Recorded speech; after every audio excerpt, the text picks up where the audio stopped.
Shalom, shalom, puji Tuhan. Terima kasih. Tuhan Yesus baik. Kita baca Mika 2 ayat 13. Penerobos akan maju di depan mereka.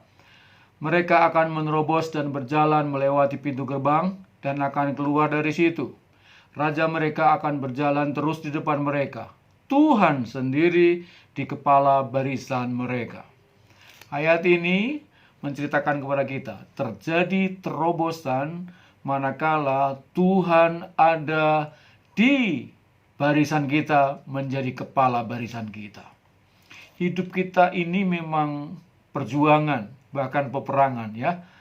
Haleluya.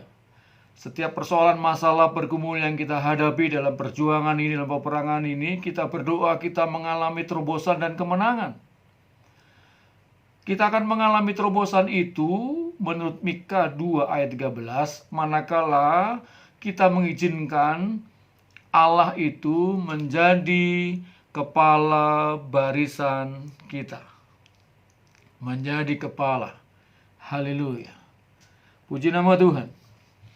Supaya terobosan itu terjadi dalam kehidupan kita, dan terobosan itu bukan karena kehebatan, kepintaran, pengalaman, atau apa saja dari hidup kita, tidak, tetapi itu berasal dari Tuhan.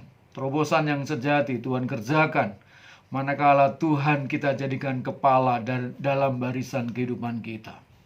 Menempatkan Allah jadi kepala berarti yang pertama, kita suka bertanya, kita suka berdoa kepada Tuhan sebelum kita bertindak, sebelum kita melakukan apapun, sebelum kita mengambil keputusan.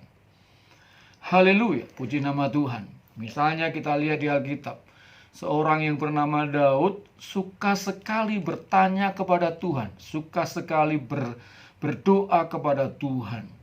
Meskipun musuh yang dihadapi pernah ia alami, pernah ia hadapi, pergumulan-pergumulan yang Daud alami sebelumnya pernah ia alami, tetapi dalam setiap pergumulan yang ia hadapi baru lagi dia bertanya, dia berdoa. Maka Daud mengalami kemenangan, Daud mengalami terobosan.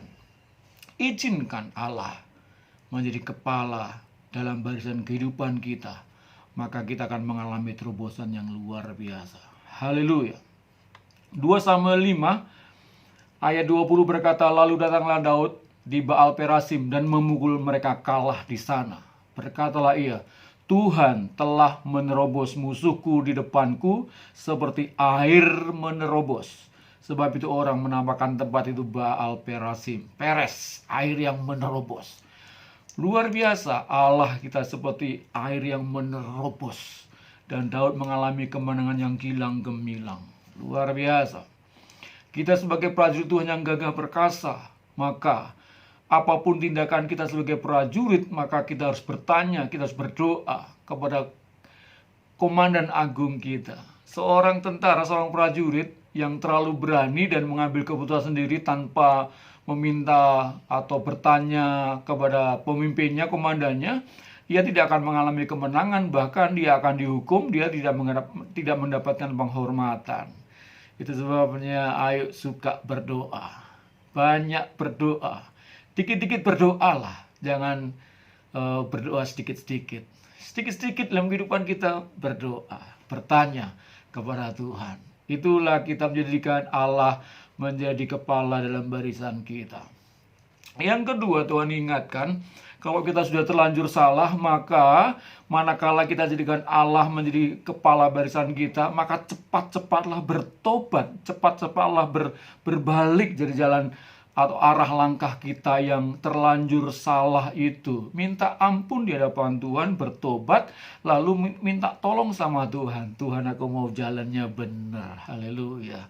Keputusan kita akhirnya benar. Daud satu kali pernah mengambil keputusan sendiri ketika ia mendatangi ke rumah Nabal ya. Mungkin karena kesel hatinya. Wah, udahlah habisin aja Nabal itu. Ambil keputusan sendiri. Tetapi ketika sudah hampir dekat dengan rumahnya, datanglah si Abigail itu ya, Abigail, dan berkata, demi nama Tuhan, udahlah, jangan menumpahkan darah itu. Dan akhirnya Daud menyadari ia salah langkah, dia pulang menarik pasukannya dan menunggu karya Tuhan. Lalu 10 hari kemudian Daud mendengar Nabal telah meninggal. Tanpa tangan Daud menumpahkan darah, tapi Tuhan sudah buat terobosan. Haleluya, puji nama Tuhan. Mudah bertobat, mudah menyesal di hadapan Tuhan, minta ampun sama Tuhan, tidak lakukan lagi, dan berserah penuh dalam kehidupan kita kepada Tuhan. Langkah-langkah kita, mungkin kita tersesat, kita jalan mengeraskan hati, tidak mau minta ampun di hadapan Tuhan, semakin membuat kita jauh terjatuh dan tersesat. Jangan sampai salah langkah lagi. Minta ampun sama Tuhan, bertobat dan minta tolong, minta tanya sama Tuhan, Tuhan tolong saya. Mengandalkan Tuhan.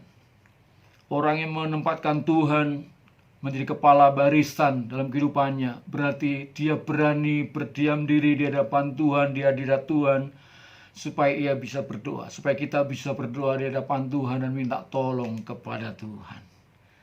Puji nama Tuhan. Selamat mempraktekkan firman Tuhan. Terjadilah terobosan dalam hidup kita hari lepas hari. Maranatha, Tuhan Yesus memberkati berlimpah-limpah. Shalom.